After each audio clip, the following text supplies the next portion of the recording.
Hello and welcome to a new video. In today's video we're going to take a look at Greninja in the Open Great League, but not only this, we're going to have the fastest team possible here. What this means is that on average we have even faster than 8 turns, which are 4 seconds per charge move, because our backline has those 4 seconds basically, the 8 turns that you need maximum for both Brutal Swing here as well as for the Aqua Tail on our Drapion, while our Greninja is going to have even a faster move with the Night Slash, being able to get there after 7.5 I think turns it is, because you need a total of 15 turns to get to 2 of them, so 7.5 per Night Slash, which is the fastest Pokemon in the game currently.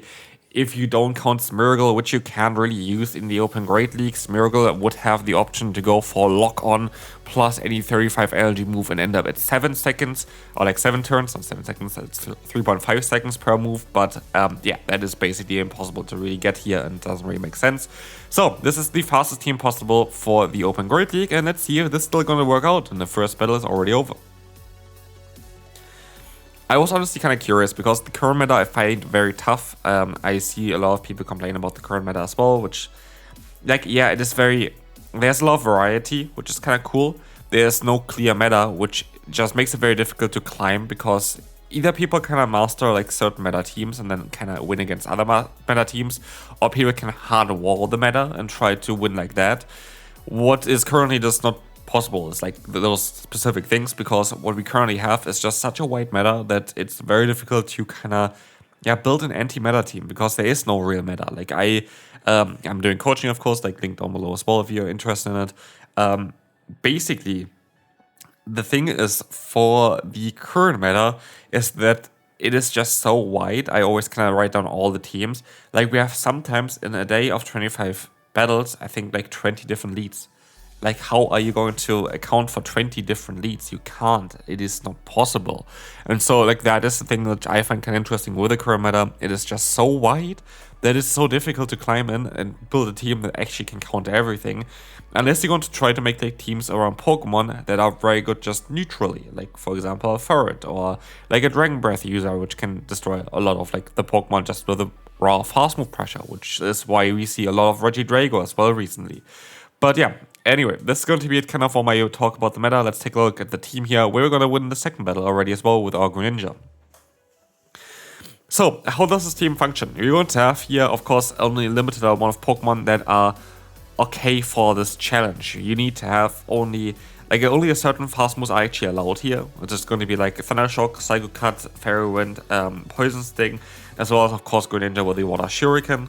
Greninja is the only one with Water Shuriken that actually would fit for this, for this team here as well. There's only one other Water Shuriken Pokemon, which, doesn't have any good other charge moves, so, it's not going to be fast enough for this team. And then we're going to have only a limited of options, of course, to really put into the backline here.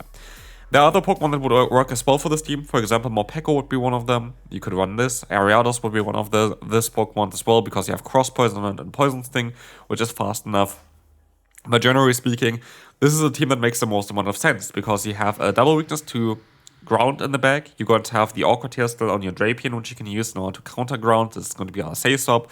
And you're going to have a very solid synergy between your Weezing here as well as the Greninja, which is kind of the way we try to play it out.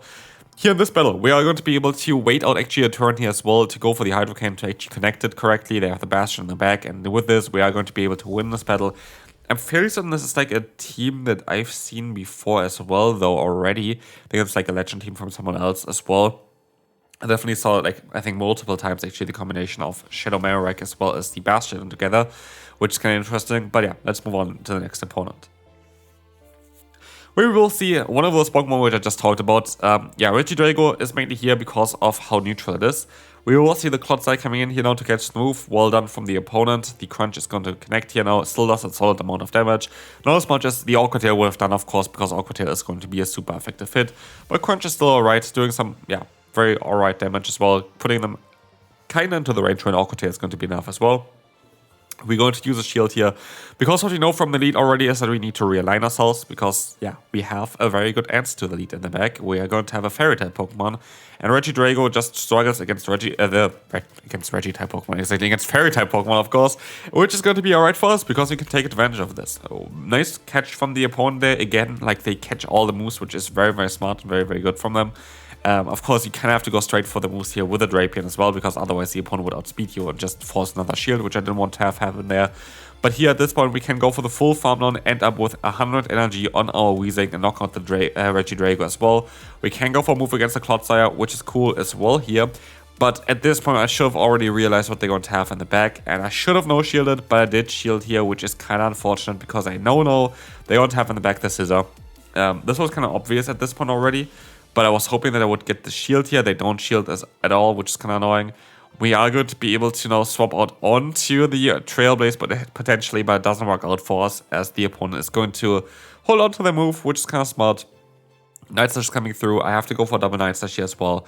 And we're going to, sadly, I think, lose this battle, because they're just barely going to outspeed us here. But this was very well played by the opponent. Like, they really played everything perfectly here, which won them the battle. And yeah, shout-outs to you. Very nicely done. I still feel like it's kind of like we were in a position always where we had to throw straight away. There was not really anything else that we could have done. Still great from the opponent that they caught all of the moves here, but yeah, I feel like there was nothing really I could have done really either as well. Here, whatever the opponent is doing, good game. Let's move on to the next opponent. Chestnut lead is of course going to be very tough here. We're going to have basically no play against this with our lead. But our backlands are right. Our Stay Swap isn't really great either, because our charge moves are all resisted. But they go for the superpower, which is alright for us. And they go swap on to their own Drapion, where I'm going to have the energy lead, which is going to be cool, because I should be always able to outspeed the opponent then. Turns out that is wrong, because as we will see here, they're going to see Pitta against us. And so, all of a sudden, it's not going to be a good matchup at all for us. As we will see here, we're going to have the Aquatier coming through. We're going to get the shield, though, which is cool. I take that. They're going to go straight for the move again, of course. They're going to be energy dry now. I will be able to go into my Greninja if I want to and just knock them out with a charge move. But, yeah, I can go straight for the Hydro Cannon here in order to knock them out. They're not going to outspeed me. Could have decided to just let a Crunch go through and just try to overfarm to 2 charge moves, which would have been interesting as well, as I revealed the Danny in the back. And this looks actually kind of alright for us, but I kind of overestimated the Weezing here, I think. The thing is here, we have to shield, of course, the first move, which is going to get them a defense boost. We are having a stab, super effective, yeah, poison type move here against the Danny. The Danny not really known for the bulk, and now already bulk +1.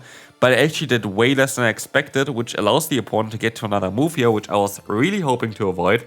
And with that, we're kind of in a farm down potential here now. And I'll try to knock out the opponent here in time beforehand, but I couldn't do it in time as well with the Greninja, which is really unfortunate. And so I don't know if I would have been able to survive the hit there with the Weezing. I don't know if I would have knocked out the opponent's. I would have mostly, if I just stayed in, would have won this battle, yeah, I assume. They always survived with 1 HP, I would have been able to go for the Sludge. I wanted to play it safe, but at the end of the day, I kind of more screwed up for myself. I think I could have won this battle. And it's just unfortunate. Like, that's kind of unfortunate. Alright, next opponent here, we're going to have Corviknight in the lead. This is going to be very bad for our backline, so I'm kind of happy to see it here in the lead, where we're going to have the option to go ahead and go for the Hydro Cannon. This is going to be alright. This is going to allow us to get a lot of damage onto the opponent, and we can go ahead and swap out into our Drapion here now to bait out the Swampert. Mud Boys are, of course, going to be difficult for this team. I don't think there is a single flying type Pokemon that fits the criteria of this video here. I don't think there is a single one that has a 35 energy move and like a fast move that generates like 9 energy per use with like with 2 turns, basically 4.5 energy per turn. I don't think there's a single Pokemon that can help me with that weakness here at all in that kind of regard. But as we will see here as well, the opponent still goes for the Iron Head. We're going to be able to go for another charge move. That's going to be alright for us. This is going to be a Night Slash coming through. Gonna get the shield. I have to use a shield here again, I think, but it's going to be again just another Iron Head, but they should be kind of energy dry now. They swap onto the Sableye, and they have, of course, a very good answer against the Sableye in the back, which is going to be good for us here. The Hydro Cannon is coming through. We're gonna be able to go ahead and swap out here as well. And so, yeah, we are going to have the foul play coming in. That's going to be good. We have the energy coming through as well already. And we're going to be able to spam the opponent here as well. So this is going to be absolutely fantastic for ourselves, as we will have here another move coming through, but they're going to forfeit before that. So, yeah, this is going to be interesting. We're going to have a Krillin against an Elite. Sadly, the worst fast move for ourselves. So yeah, this is going to be a bit of an awkward one here. We're going to have to swap out into our Drapion. And we're going to be able to go ahead and go for a charge move here. This is going to be the awkward tail coming through. It's going to be sadly the Tinkaton, which is not really ideal for us. But yeah, it is going to be an interesting one here. We have the Boulders coming in. They don't get the debuff onto us, which honestly really doesn't matter because they would have knocked us out no matter what with another Bulldoze. But we can go for the Awkward Tail spam. And I feel like it's better for me to use a shield here because I might even be able to go for 2 Awkward Tails before the opponent can go for 1 more Bulldoze. Now they get the debuff, which is alright, but they catch the move onto the Credilli, which is smart by them. But as we will see here as well, they are going to be able to get the KO. I was not aware on how much energy they had at this point. They go for the Grass now, which is interesting. I'm gonna be able to swap out into my Greninja. And I'm gonna go straight for the move here. Apparently they were energy dry if they go for an extra free fast move here. So we should be kind of able to now gauge on how much energy the opponent has. And so I decided to use a shield here. They go for the Grass Knot again, which is an interesting play. But I feel like they maybe wanted to bait me to go for my charge move here because I can catch down the Tinkaton. So, I know that they need 1 more fast move, I think, at this point to go for their own charge move, so I can catch as well, reverse catch here from me. But I also know that they're going to be fully energy dry, which means I can go for the CMP tie after 6 of my own fast moves on a sludge in order to guarantee get the KO. Brutal Swing most likely would have done enough damage here as well, but I kind of want to play it safe as we don't know what they have in the back. It's going to be the Jellicent. So, we have energy on our lead, we have energy on our Weezing here. It would have mattered if I would have went for the Brutal Swing before. Yes, I would have been able to get to the move, I think, a little bit earlier, would I? I think, maybe. No, actually, never mind. It would have not mattered at all. Would have not changed anything. And we're going to have to hope now that the CMP tie here is going to be enough to knock the opponent out. It's a super effective hit, stab move, and it's not enough to knock out the Jellicent. And so they can go for a Surf. And Jellicent, even though it was super weak to this team, was able to destroy this team. So yeah, what you kind of see here with this team as well, it's difficult. Like, I had way better results in previous seasons, but I feel like the meta itself is just so difficult right now. Like, honestly, I see so many people struggling to hit Legend. I see, like, so many people having a lot of issues with it, and that's, like, we still have a month left, so, like, I'm not really worried about for myself. It has been definitely, by far, the most difficult season for me as well. I think every single season previously, I've hit Legend at this point already. And I do feel like it's not because of, yeah, I do feel like there's some things I can still improve in the games as well, now in retrospective, but that's going to always happen with everyone. But what I kind of feel like it's mainly down to the meta. I feel like it's very tough to build teams that work consistently in a meta like this. I do feel like it is very, very difficult to do that. There are some things that I'm maybe going to take a look at in different videos as well coming up, where there are certain Pokemon that if metas are difficult, you can kind of rely on a little bit more, which I already kind of teased early on. There are like some like Dragon types, for example, I always kind of thought in those kind of situations. But yeah, it's still very difficult to find teams that really function consistently well, I feel like. So yeah, I don't know. We can move on to the next opponent. We're going to take out of the Stunfisk. There's one team that I feel like I popularized, but could be also that other people showcase the same stuff as well, which is like Stunfisk, Golisopod, and the Drifblim. There are, by the way, a lot of teams and a lot of battles that you haven't seen on this channel here, which I just, yeah, had teams that just didn't function well at all for myself. I encountered this team a lot of times though with those teams as well, and I usually lose against it, which is a team that I recently showcased again as well. Definitely check out the Drifblim video as well that I did there. But yeah, basically, I find it's very tough recently to have like a team that runs consistently. I feel like the team with Stunfisk, Golisopod, and Drifblim was my most consistent team so far this season.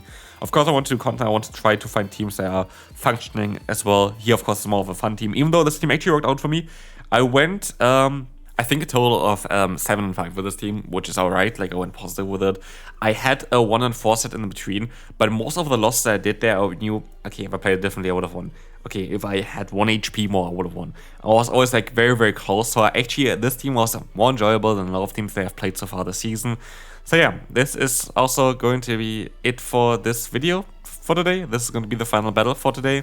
Hopefully you enjoyed it. Let me know down below what you think currently about the Go Battle League. I would love to see also, by the way, your feedback on what content do you want to see on the channel. Like, what do you want to see for the Go Battle League directly? I feel like a lot of times currently, like, battles itself is very tough to find like something cool and interesting in the meta that we currently live in, because it's so not dense, but like there are like certain teams that are all kind of counter each other, and then you go 3-2 and 2-3 the entire time. It's just difficult. It's just a difficult meta currently to kind of break. And I'm good at breaking metas, which you've seen as well from the content in the past like 3 years on the channel here. But yeah, that is what it is. Let me know down below.